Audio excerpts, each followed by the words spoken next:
buhay daw yung piloto.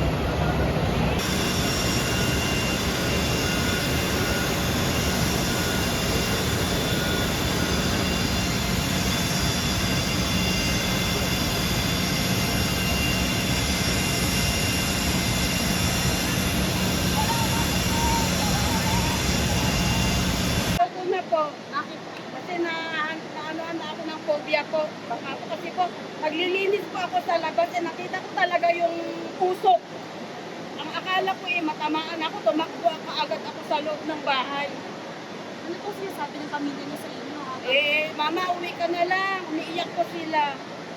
Andyan po yung family niyo, ma'am. Sa Isabela po.